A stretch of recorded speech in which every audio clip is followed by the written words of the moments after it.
presidente, isso aqui não é um discurso do deputado Jefferson, que aliás sou católico, não é um discurso das religiões de matriz africana. Isso aqui é uma decisão judicial do Tribunal de Justiça do Estado do Rio Grande do Sul sobre essa lei, sobre essa mesma lei e sobre a regulamentação dessa lei. Então, a meu ver, essa matéria sequer merece tramitar na Assembleia Legislativa.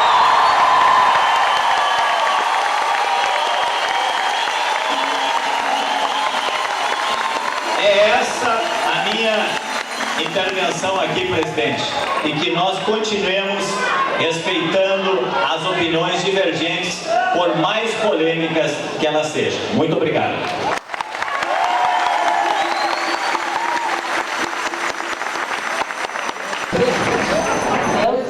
Três minutos. Ok. Bom, na pessoa da deputada Manuela, eu agradeço o convite, saudando os demais componentes da mesa, saudando o público em geral, dizer que para mim é sempre uma honra, eu encaro essa atividade como um dever cívico, comparecer à audiência pública e, na medida do possível, contribuir para esse grande debate. Parabenizo a todos os presentes, acho que esse é um exercício de democracia que a todos enriquece. E vou tentar ser tão breve quanto possível, dentro aqui do tempo de 3 minutos. Sim. A mesa vai tolerar possíveis atrasos na fala. Talvez o convite para eu participar aqui... Não vai ser por causa de 2 minutos que nós vamos transigir. Obrigado. Talvez o convite para eu participar aqui tenha a ver com o fato de que eu me envolvo com o estudo da laicidade, do Estado laico, das liberdades laicas. Só para terem uma ideia, e por isso eu peço a compreensão de todos, no último curso que nós organizamos na Escola Superior da Magistratura, para tratar de laicidade, o curso teve 80 horas. Eu vou tentar resumi-lo em 5 minutos. Então, evidentemente que vocês vão ver alguns saltos de raciocínio, alguns percalços, porque é difícil fazer esse resumo. Rapidamente, como é que funcionavam os estados há muito tempo atrás?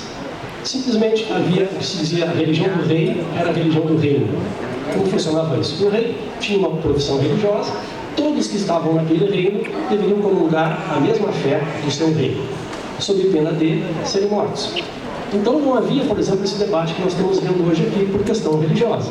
Simplesmente quem era contra era morto. Isso facilitava bastante a convivência pacífica, evidentemente pacífica entre aspas. Num segundo momento, dando um grande salto histórico, surgiu a possibilidade de que quem fosse contra, ou quem não compartilhasse, não comungasse a religião do rei, pudesse deixar o reino. E era exilado, ia para outro lugar. Isso hoje pode parecer muito ruim, mas comparando com a morte, é uma grande vantagem, posso considerar um grande avanço, uma conquista. Num terceiro momento, o que acontece? Se descobriu, ou se tenta descobrir, que é possível que pessoas que pensam diferente, têm uma cosmovisão de mundo diversa, possam conviver mesmo assim no mesmo território, como é o caso aqui. Então, essa conquista é o que podemos resumir como sendo o Estado laico. Não mais um Estado que depende, está vinculado a uma determinada e única religião, mas aquele Estado que admite e preserva a convivência entre diferentes crenças. E mais do que isso, tão importante quanto, também aqueles que não creem podem conviver nesse mesmo espaço. Bom, isso evidentemente nos traz uma tensão de ordem religiosa, nos traz conflitos. E aí cabe ao Estado, em última instância, como foi aventado aqui, ao Poder Judiciário, definir então o que é possível e o que não é possível. Nós estamos diante, no caso brasileiro, de um Estado laico que poderia resumidamente alicerçar, embasar em 2 dispositivos da Constituição. O artigo 5º, inciso 6º, que assegura a liberdade de crença e de consciência, e o artigo 19, inciso 1, que veda que o Estado promova alguma religião ou persiga, obstaculize alguma religião. E esse é o aspecto principal do nosso debate hoje. Mas eu vou fazer uma digressão um pouco menos jurídica e mais cultural, porque toda a nossa formação está dentro, evidentemente, de uma formação católica, né? Nós temos aí 400 anos de hegemonia da Igreja Católica, até o advento da República, quando aí sim passamos a conviver com a diversidade religiosa. Ou seja, diversidade religiosa, em termos históricos, é uma novidade no Brasil, né? Tem apenas um século. Pois bem, falando sobre cultura, dizia Lévi-Strauss que o que nos diferencia os homens dos animais, é a sua capacidade de distinguir água de água benta. O que isso significa, rapidamente? Significa que nós somos capazes de ler símbolos, nós temos capacidade de ter uma identidade que está permeada por símbolos, signos e significados. O que quer dizer isso? Para quem serve isso nesse debate? Vamos dar um exemplo, também de Lévi-Strauss. Ele diz que a nossa formação cultural, pode ser a nossa formação religiosa, a nossa trajetória familiar, ela é como um vagão. Vamos pensar no trem Zurich ali, né? Para quem conhece o trem Zurich na região metropolitana, é como um vagão. Nós estamos dentro de um vagão e outras pessoas estão dentro de outro vagão, né? Aqueles que estão no mesmo vagão que nós, comungam, compartilham a nossa identidade cultural. Um minuto, doutor. Obrigado. Quando nós estamos trafegando ao lado de outro vagão que está indo na mesma direção, na mesma velocidade, nós olhamos para o que acontece naquele vagão e nós conseguimos enxergar e identificar. Por exemplo, alguém mexendo no smartphone, alguém com fone de ouvido, faz sentido para nós, está ouvindo música, alguém está lendo um livro. Porém, quando nós cruzamos com alguém que vai num outro vagão, no sentido contrário, e também em grande velocidade, nós não entendemos nada. O que passa na nossa frente é um nada, um borrão, que nós não compreendemos. Daí a dificuldade de compreender, não é? Por isso a questão cultural e religiosa, o que outras pessoas fazem e que nós não compartilhamos. Vou dar um exemplo. Para algumas pessoas, sacrificar uma ovelha, sacrificar um animal, num rito religioso, é inadmissível. Porém, é admissível pendurar a ovelha por uma pata lá fora, na campanha, né? Perfurar o seu pescoço com uma faca.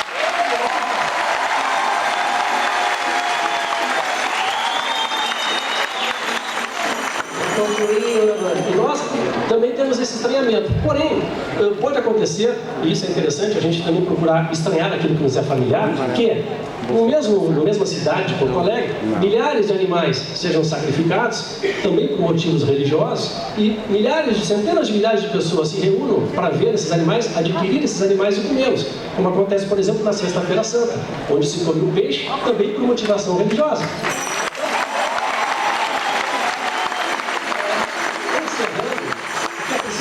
No Estado laico, nós temos sim que conviver com pessoas que pensam muito diferente de nós, e o que baliza, não é, esse comportamento é se é proibido para todo mundo ou não é proibido para ninguém.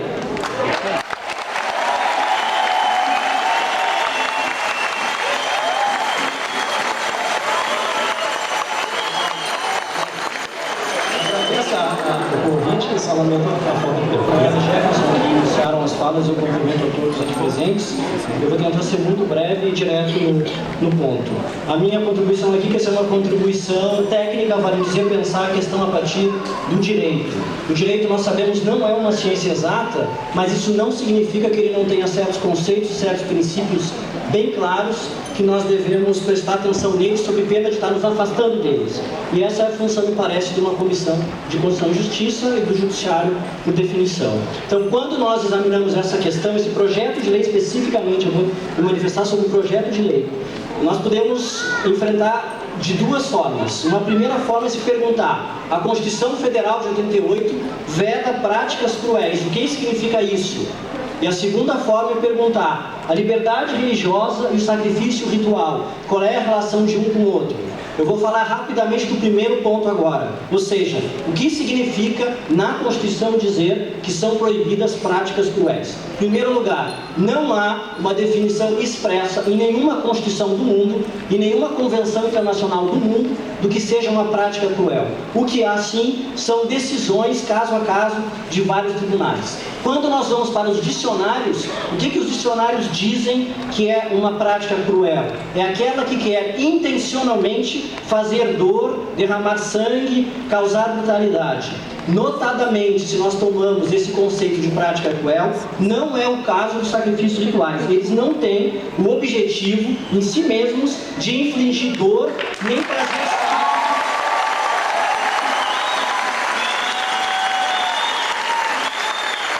eles não têm em si mesmos o objetivo de infligir dor ou prazer sádico nas suas práticas.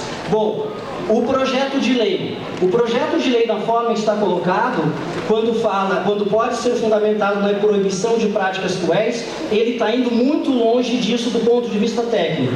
Lidos os seus resultados, o que parece que vai ser ocasionado é pura e simplesmente banir a possibilidade de sacrifício ritual e ponto, independentemente de pensar se isso significa ou não crueldade. Nesse sentido, um projeto assim elaborado do ponto de vista técnico-jurídico vai longe demais, porque ele não pune em si mesmo a crueldade, mas o que ele faz sim é acabar com a possibilidade de um sacrifício ritual, atingindo de forma específica certas denominações religiosas de nossa sociedade.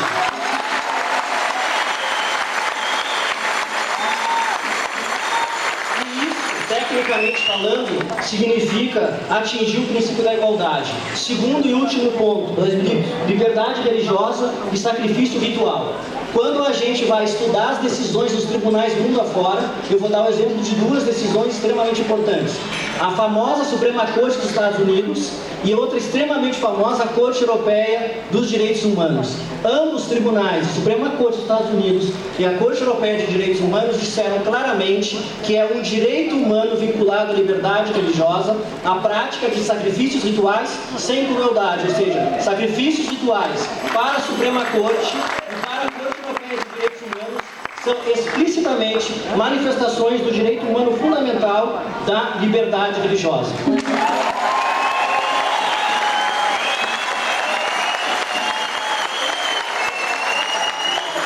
O STF, o Supremo Tribunal Federal, estou tentando informar para o debate, o Supremo Tribunal Federal nunca examinou essa questão de práticas cruéis com animais. Houve 2 julgamentos. Um julgamento tratou da chamada farra. O Supremo Tribunal Federal falou 2 vezes sobre esses assuntos, mas não tratou de sacrifício ritual em nenhuma delas. No primeiro caso, o Supremo Tribunal Federal tratou da chamada farra do boi em Santa Catarina, que disse o Supremo Tribunal Federal, aquilo que se faz em Santa Catarina com bois vivos não se pode. A farra do boi se pode quando se faz com outros tipos de representações do animal boi. O Supremo disse assim: não estamos discutindo aqui sacrifício ritual, não estamos sequer discutindo aqui práticas culturais, porque aquilo que se faz na farra do boi em Santa Catarina, segundo o Supremo Tribunal Federal, nem farra do boi é. O outro momento em que o Supremo Tribunal falou disso foi da lei estadual do estado do Rio de Janeiro, que tratava da briga de galos. Naquela ocasião também o Supremo disse: isso aqui, briga de galos, não é sequer prática cultural ou esportiva, portanto não está protegido por nada dessas coisas. O Tribunal de Justiça do Rio Grande do Sul foi explicitamente na direção que o deputado Jefferson leu aqui. Então, em conclusão, senhor presidente, agradecendo a sua tolerância por mais um minuto. Em conclusão, a Constituição Federal evidentemente bane tratamento cruel e protege liberdade religiosa. Ao fazer isso, segundo toda a jurisprudência mundo afora, está incluído o direito de sacrifícios rituais, desde que não sejam feitos com a vontade de torturar ou de infligir dor em si mesma aos animais envolvidos. Isso é o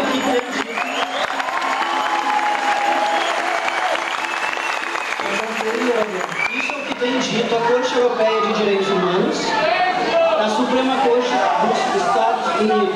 Em suma, só é constitucional o projeto de lei que, garantindo o sacrifício ritual, eventualmente proíba o excesso da prática sádica de tortura. É isso. Obrigado.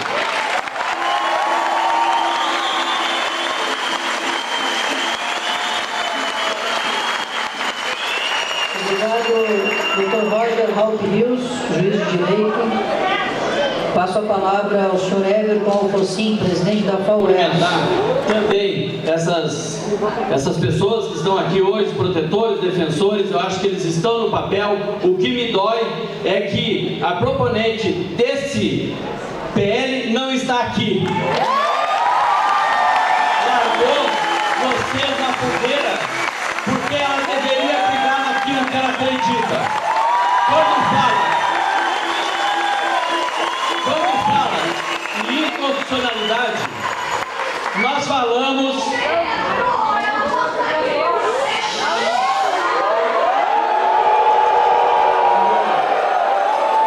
Parece que o senhor continua.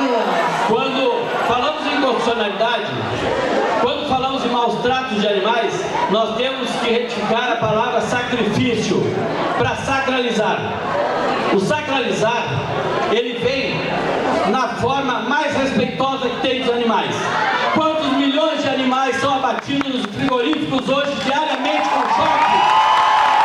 Quantos animais são abatidos diariamente para ser comercializado? E quantos animais o povo de Axé de Matriz Africana, eles sacralizam para alimentar quem não tem dinheiro?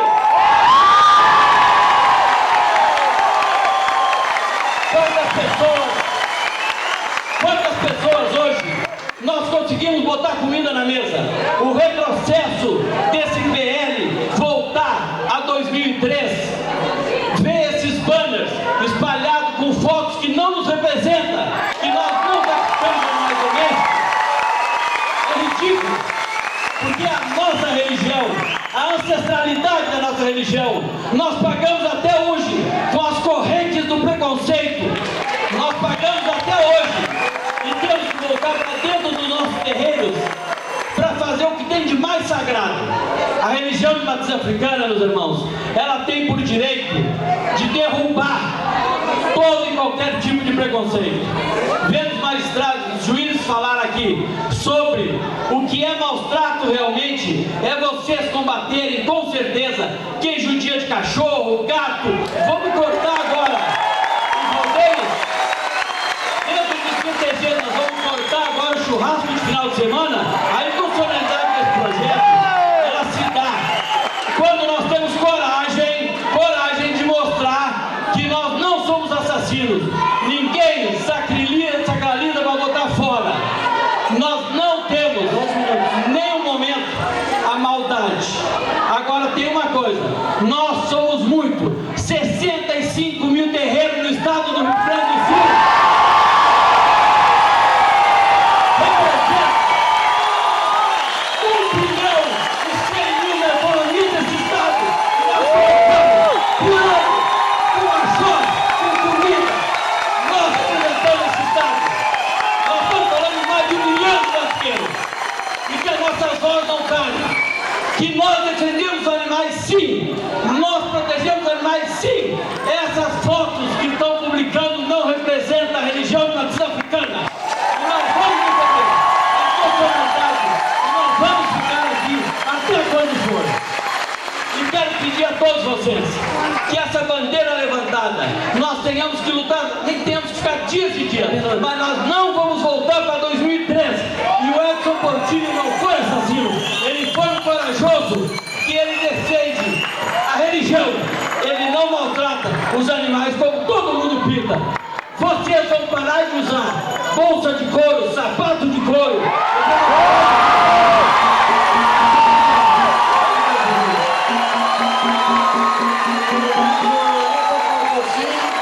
Eu acho que quando a gente tem razão, a gente não precisa se alterar, a gente não precisa gritar, a gente só fala.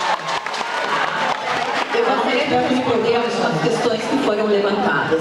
A deputada Regina Becker Fortunati não está aqui, porque a deputada Manuela quebrou o acordo que havia entre eles, que era que ontem seria apenas as audiências públicas seriam realizadas somente no dia de ontem. Isso foi um acordo entre as partes e a deputada Manuela quebrou isso, rompeu esse acordado.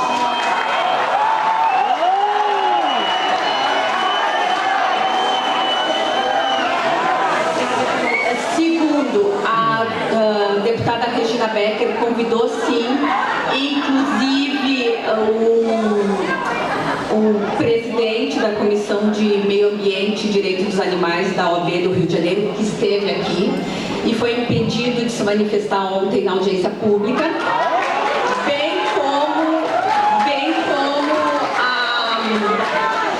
bem como a doutora Annelise Steigleder também esteve aqui e foi impedida de se manifestar na audiência pública de ontem.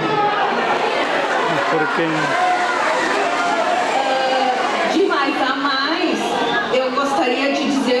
coisa também que foi levantada aqui, que o TJ teria se manifestado a favor da sacralização do sacrifício do extermínio de animais em cultos de matriz africanista. Na verdade, isso não é verdade. Na verdade, isso não é verdade, ficou meio pleonasmo, mas tudo bem. Não é verdade, porque isso está em julgamento ainda no Supremo Tribunal Federal. Então, não é ponto passivo nem decidido, cabe ainda muita discussão e muito debate. Então, eu acho que incitar as pessoas a acreditar que o Tribunal de Justiça do Rio Grande do Sul já decidiu e que isso é ponto pacífico, tende até a ser leviano. Desculpa, deputado.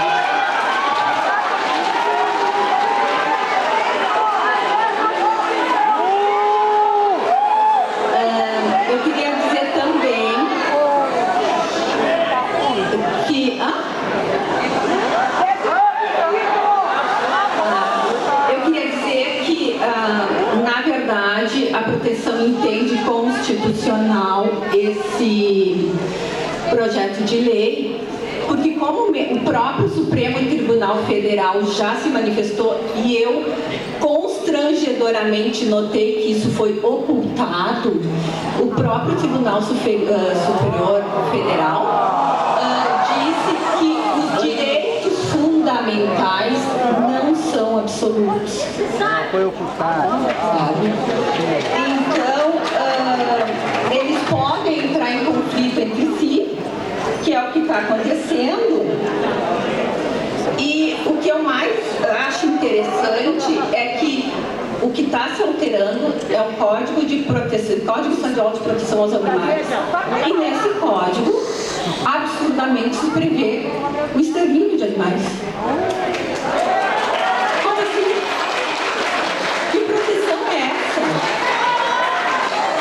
Outra coisa, é um artigo que quando o então deputado Edson Portillo inseriu nesse código, só um pouquinho, quando ele inseriu esse artigo no referido código, eu acho muito interessante que a Casa Legislativa que a gente se encontra não se deu conta da inconstitucionalidade por ferir o princípio da isonomia.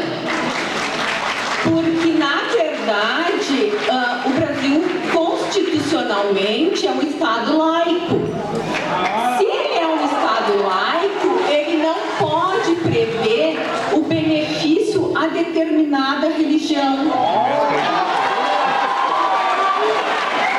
Então, o que eu gostaria de dizer também ao doutor juiz é que realmente na Páscoa algumas pessoas comem peixe, coisa que eu não faço há 25 anos. É uma atividade de uma vez ao ano. Enquanto animais sacrificados, exterminados em terreiro, são todos os dias. Eu acho que não há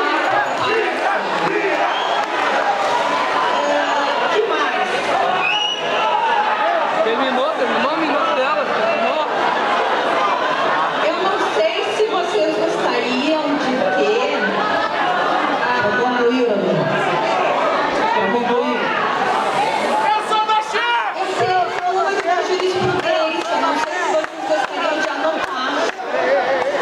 Ai, por que tirar de costas? Isso é pra mim! Gente, isso é pra mim! Vocês tiraram de costas pra mim! Gente, vocês estão me homenageando, desculpa, mas eu tomo isso como uma homenagem. Obrigada de coração!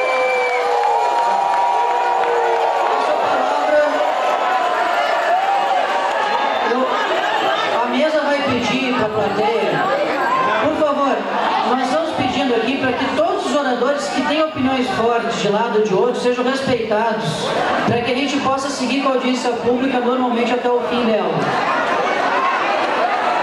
Peço a palavra ao Baba Diba